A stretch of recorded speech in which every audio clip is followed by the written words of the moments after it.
बड़ी खबर आई गाजा में इजरायल के भयंकर हमलों से जुड़ी। इजरायल ने दक्षिणी गाजा में रफा बॉर्डर के पास ड्रोन से हमला किया। इस हमले में 5 लोगों की मौत हो गई और बहुत सारे लोग घायल हो गए। इस हमले की लाइव तस्वीरें यूके के एक न्यूज चैनल के कैमरे में कैद हो गई। फिलिस्तीन ने जानकारी दी कि इजरायल ने रफा बॉर्डर के नजदीक 3 मकानों को और एक मस्जिद को निशाना बनाया और इस हमले में 5 लोगों की मौत हो गई। यह हमला ड्रोन से किया गया और इजरायल ने रफा बॉर्डर के नजदीक 3 मकानों और एक मस्जिद पर अटैक किया। और इस अटैक की तस्वीरें यूके के एक न्यूज चैनल के कैमरे में कैद हो गई। ये वीडियो उस समय का है जब यूके के एक न्यूज चैनल ने अपना कैमरा रफा बॉर्डर के पास कुवैती अस्पताल के सामने लगा रखा था। वो वहां आने वाले लोगों की हालत पर स्टोरी कर रहा था, लेकिन तभी उसके कैमरे में इजरायल का ड्रोन हमला कैद हो गया। एक हमले के बाद काला धुआं उठ ही रहा था कि दूसरा बम गिरा और धमाका हुआ और फिर एक और बम गिरा।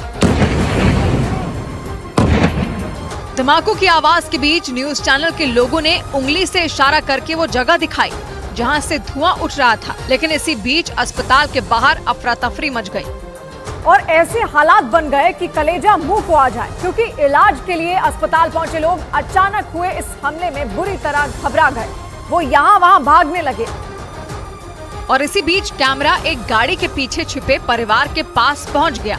इस परिवार को देखकर पता लग रहा था कि गाजा में लोग इजरायल के हमलों की वजह से किस तरह डरे हुए हैं। उन्हें लगता है कि कभी भी कहीं से एक बम आएगा और उन्हें मौत की नींद सुलाकर चला जाएगा। धमाकों की आवाज सुनकर इस बच्ची की हालत भी कुछ ऐसी ही हो गई। वो अपने पिता से चिपक कर फूट फूट कर रोने लगी।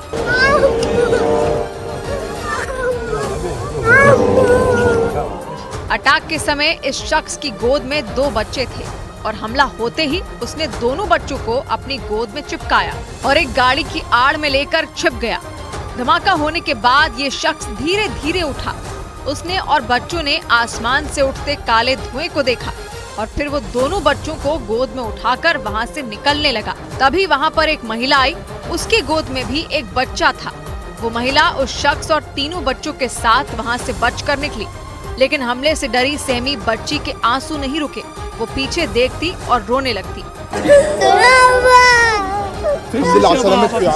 इजरायल के हमले के बीच फंसा ये परिवार कुवैती अस्पताल के पास ही बने एक शरणार्थी कैंप में रहता था और ये लोग बचते बचाते वहीं पहुंचे, क्योंकि गाजा युद्ध में पीड़ितों के लिए अस्पताल में शरणार्थी कैंप लगाया गया था।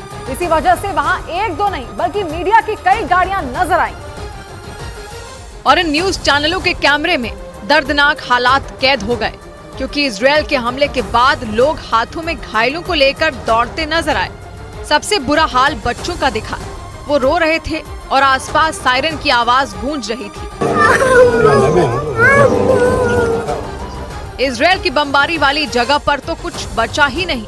वहाँ धमाके की वजह से मलबे का अंबार लग गया। कई लोग उसके नीचे दब भी गए और वहाँ मौजूद लोग मलबे को जल्दी जल्दी हटाकर नीचे दबे लोगों को बचाने की कोशिश करने लगे। नतीजा ये हुआ कि मलबे से कुछ शव निकले और कुछ घायल। हमले के बाद हालात इतने डरावने हो गए कि लोग शवों के पास से बचकर भागते नजर आए। फिलिस्तीन ने दावा किया कि यह हमला रफा बॉर्डर के नजदीक बने 3 मकानों और एक मस्जिद पर किया गया।